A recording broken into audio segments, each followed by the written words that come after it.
James Kaufman, World News Report today. Today's January 28th, 2021, 2:30 p.m. Central here in the U.S. God bless you and yours no matter where you are in the world, folks. Please subscribe, give us a thumbs up, ring that bell for critical future updates. Well, folks, the sun has been fairly quiet. I do see two abnormalities. We have about 2 hours of missing time here from about 2200 UTC yesterday until about 0000 hours UTC time today. We also see what appears to be a flip, but the arm is on the top right here, and then after the apparent flip at 11:30 UTC time, the arm is still on the top right, so I'm not clear as to what exactly that was. No CMEs whatsoever, nothing to speak of. Something small coming out of the lower left limb, as we can see. Going to GOES 16, 195 angstroms, we can see that coronal hole is actually expanded from the equator down to the south pole. We see another coronal hole on the north pole.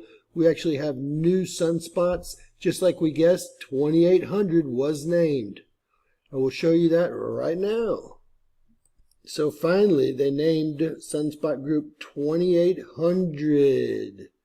There you go, folks. 2800th sunspot named. 2797 is still actually moving around the right side of the limb.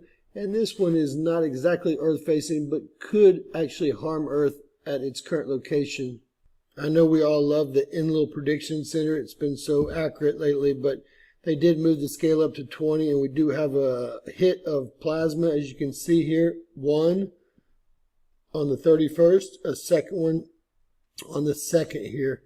Now, they're not predicting them to be very strong. We have stronger ones following those according to the spiral here, as you can see. Very little solar winds. It's actually dropping off, they guesstimate, to almost 250 kilometers per second, which is right about as slow as I've ever seen it, folks. So we're losing our solar wind connection here, folks. We have very low density. The beta gamma is still over the threshold, and I can't explain why. I don't see a proton or electron influx. I see dropping solar wind speeds, dropping quickly down to about 400 kilometers per second currently, and dropping temperatures into very safe levels indeed. Going to the Solar Dynamics Observatory HMI magnetogram, we can really see 2800. We can also see 2801 forming and maybe 2802. This is 2797 here that's no longer Earth-facing and no longer really a threat. Going to SOHO at 284 angstroms, we can clearly see the new 2800 sunspot right here that is active. We can see 2797 that's actually turning away and no longer Earth-facing. And then we see what needs to be named 2801, and I guess soon will be. It's definitely an active sunspot group with positive and negative mixing.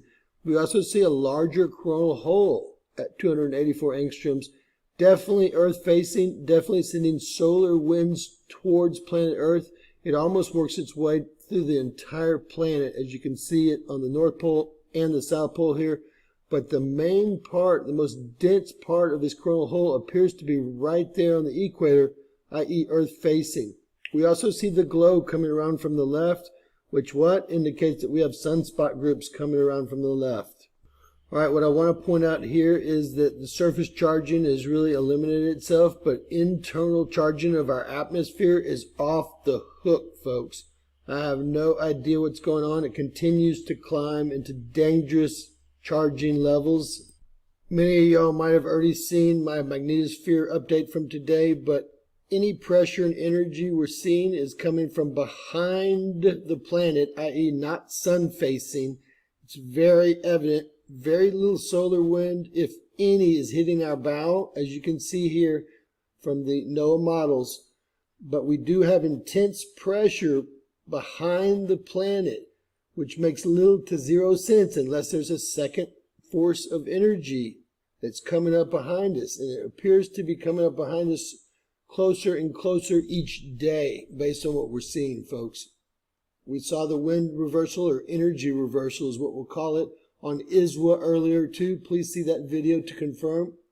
So based on ACE real-time space weather, based on the prediction center, based on the bioshock, we're seeing absolutely no solar storm or weather whatsoever, but they're spraying the skies all around the United States and Mexico, from what I've heard in the comments, and in Europe. So folks, I used to believe, and I still think I do, that they believe that they're somehow protecting us from solar flares and storms by putting particles in the atmosphere. At this point, I'm not quite sure, because we're not expecting any solar weather. We're not expecting any solar flares to hit anytime soon, but they're absolutely killing the skies above my home here, and I hear elsewhere all over the country. No space weather, but they're definitely getting on those skies with those chemtrails, geoengineering. Now, I have done a video where the U.S. government actually comes out and states that they have been doing that since the early 50s, and it goes through all the yearly budgets, all the Air Force bases that those are flown out of. They call it weather modification, I believe, is the program, but it's all there. The Office of Science and Research or something did the report, and it covers everything all the way up through the 90s. Y'all need to see that video if you can find it. God bless you and yours, folks. Please share our videos and make sure to subscribe for critical future updates.